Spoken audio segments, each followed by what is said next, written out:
How's it going, everybody? You know who it is. My name is Sunwoo, and in today's video we are going to take a look at 8 features that make the Norand Mono Mark II a truly unique synthesizer. So, just in case you don't know what the Norand Mono Mark II is, as the name implies, of course, it's a monophonic synthesizer with 2 oscillators with fluidly changeable wave shapes, a frequency modulation, mixer, filter and envelope section, as well as a very deep modulation section. And just calling this a monophonic synthesizer or another 303 clone definitely doesn't do it justice, because there are so many features in here that make it go much further than any other 303 could. And the company Norand was founded by one man from France, so it's a very small operation. However, the device feels super premium. It's one slab of aluminium and yeah, just feels very professional. There's nothing homebrew about this other than the size of the company. But now let's get into what makes Mono Mark II so different from other synthesizers out there. Number 1, the MPE enabled keybed. At first glance, this keybed here may seem super simple, which by default it also is, so simple on and off switches. But as I start pushing these buttons, it becomes velocity sensitive as well as being MPE capable. And what that means is that not only does it recognize how hard I initially press the pad, but it also registers the position of my finger on the key and can adjust parameters accordingly. So if I press down here, the filter will be more closed. And if I push it up, the filter will open up more. If I swing it from side to side, I can change the pitch of my sound. And also, it is aftertouch capable, which means that if I press down harder, the volume will go up. So even after the initial recognition of velocity, you can still change the volume.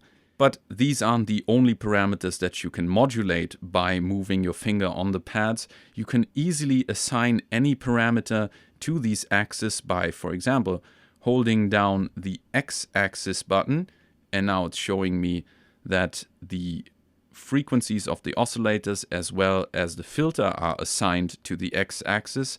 But I could also assign the wave shape, for example, to the X-axis. So now I'm going to be changing the wave shape as well as all the others that are highlighted here. And in my opinion, this turns the Mono Mark II into a much more playable instrument, because you have so much control at your fingertips and it's just so much fun sliding your fingers across the pads and seeing what happens. Let's put some reverb on that.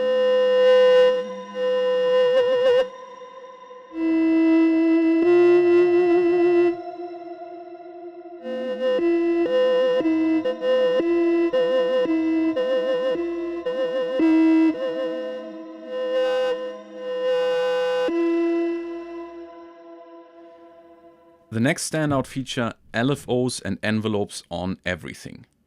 Let's start with an initialized patch. And let's say we want to modulate the filter cutoff with an LFO. All we got to do is touch the filter cutoff knob. And now here we've got the LFO section where we can change the amount of modulation and the rate of the modulation. As easy as that. And we can also change the wave shape with your usual suspects, as well as random modulation.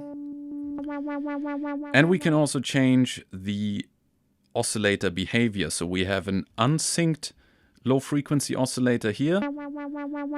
Then we have a synchronized one that's in tempo with my pattern, and the rate will change in subdivisions then. And we have an audio rate oscillator.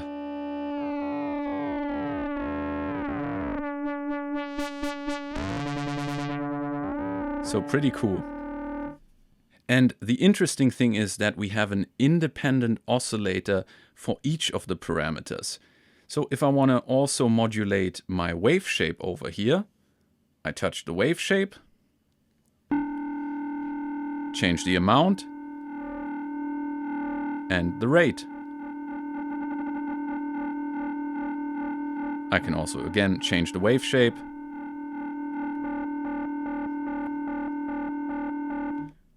All independent from my previous LFO. And not only do we have the LFO for modulation, but we can also assign an envelope. So, for example, if we want to bring oscillator 2 into the mix, we turn oscillator 2's mix knob and assign it to the envelope again just by turning some of the knobs.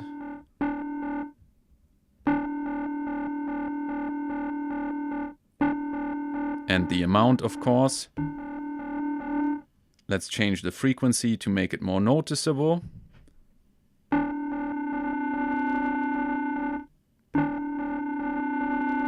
And you can hear how oscillator 2 slowly comes in, because the mix knob is being modulated by the envelope.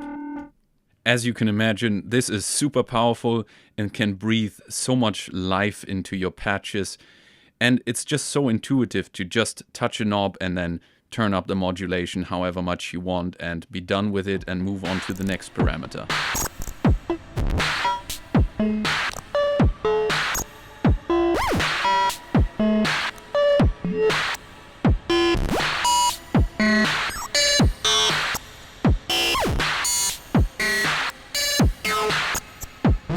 And the next feature that I think is really interesting is called mod note and can be activated here. You see my keyboard has changed and I've got 3 notes highlighted here. And if we listen to them, you can see I've got some drums on these notes. Each of these pads here can contain a different patch. So I've got a kick drum patch here, a snare drum patch, and a hi-hat patch. And you can create a patch for each of these notes simply by touching the pad and then changing parameters. So for example, for creating the kick drum, I would be modulating oscillator 1 with an envelope.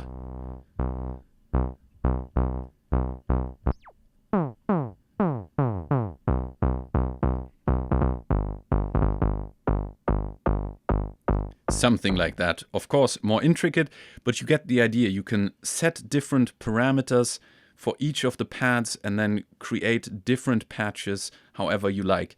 You can also take this patch and copy it into memory to make it a playable patch if you want to. And that's done by pressing the mod note you want to have on your keyboard, let's say the snare, and then record. And now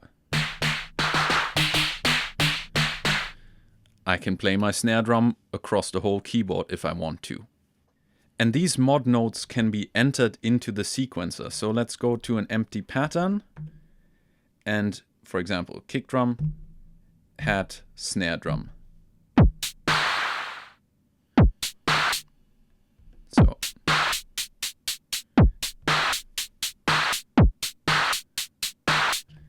super easy. And this leads me to the next feature that I really like, and that's the randomization options that you have here. So right now we are in the mod note menu, and the randomize shortcut is here, tempo and function. And now I'm going to press a mod note, and I've got a random patch just on this note. I can press another one, and another one. And another one. These might not be useful in every case, but you can see how easily you can create really weird sound effects this way. And of course, this doesn't only apply to the mod notes, but you can do so many other things with the randomization feature. Let's get out of mod note mode. We still have the mod notes in our sequencer right now, but let's say we want to add different notes to this. So from our normal synthesizer patch. If I want to add notes to the sequencer, I'm going to do it by selecting a scale first. All right. And now I'm going to add random notes to this sequencer page by pressing randomize and the sequencer page. And it added a few notes. I can add more, and let's play it.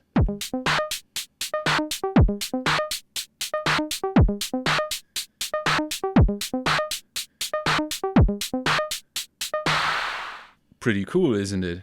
Which leads me to yet another feature that I wanted to mention, and that's parameter locks and how they can be offset. Yes, I'm filming this in different lighting because I messed up the first recording, but I hope I can get it across this time. Let's create a random sequence. There we go. And play the sequence back. Now let's record some automation on the filter cutoff on top of that.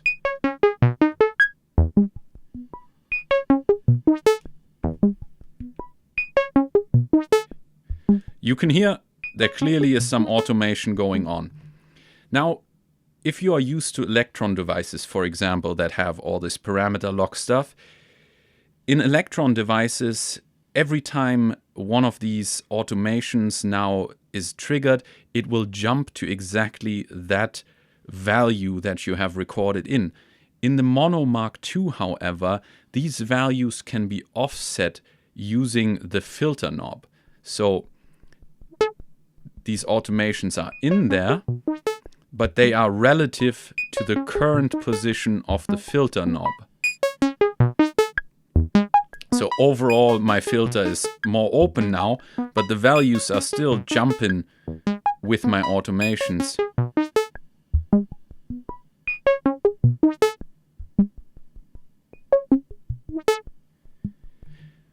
So you can see there's still a performance aspect available, even though I have locked automations into the sequence, which is really cool, rather than having these as fixed values in there and not being able to play with it anymore.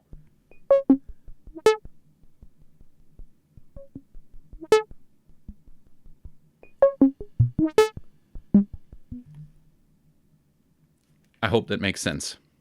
And another great function is undo and redo. Let's randomize another sequence and play it back. And let's say I've entered too many notes and I want to go back a few steps. I can easily do that. Actually, I like the steps, so I press redo. And we go back to the state. Simple feature, but it might be necessary in some cases, and OP1, take that.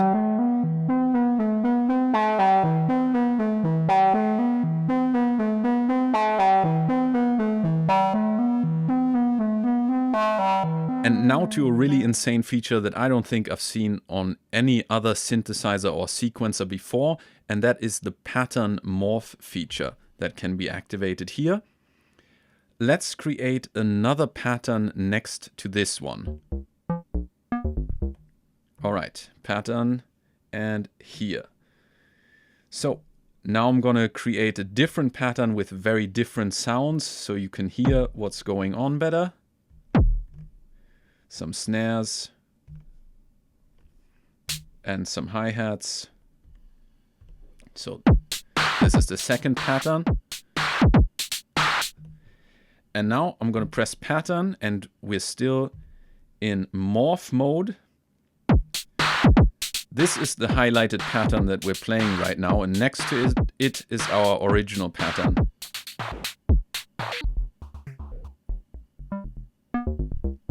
And you can see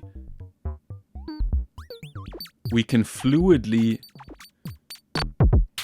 move between both of these patterns, and it will shift all the parameters that are saved within the pattern to the other pattern.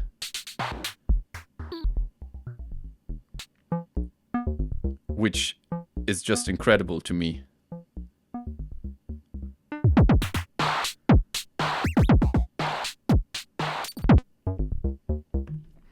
So you can have all kinds of variations in between these two patterns of how the sounds merge into one another. And finally, the last feature that is also enabled by the morph knob if I am not in pattern mode is that I can actually use my finger as a playhead on the sequencer. If I press up here,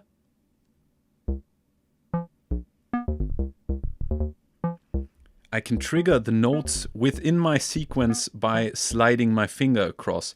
This also works if the sequencer is running, and it will stop the normal playback, but in the background the sequence keeps on running and will stay in time, and if I release it, it will continue wherever it is in the sequence at the moment. So pretty cool. Let's fill this sequence a little more with some mod notes.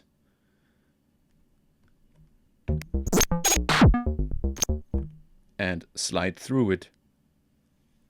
Oops, slide through it.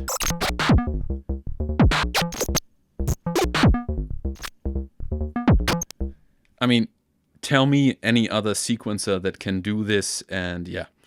Just super incredible, all the thought that went into this device, and there are so many other functionalities that make this such a capable monophonic synthesizer. Super fun to play with and super fun to explore everything that you can do with it. Of course, I didn't go into all the sound design that you can do with this. Again, it's all super hands-on, which is something that I really like about it, because the quicker you can get to whatever you want to do in music, the better, because you can keep the vibe, the feeling of the session alive without getting lost in any menus, which actually is one thing that the developer mentioned to me, is that the first premise of the device was to not have a screen on here, which, as you can see, he fulfilled, but still managed to get so much functionality in here and keep it relatively simple. So I really appreciate that, and it really makes it so much fun to use. And with that being said, thank you so much for watching the video. I hope you enjoyed it. If you did, of course, as always, I would appreciate a like, a comment down below, subscribe to the channel, and don't forget to ring the bell. Hope to see you in the next one. Until then, have a wonderful time. Peace.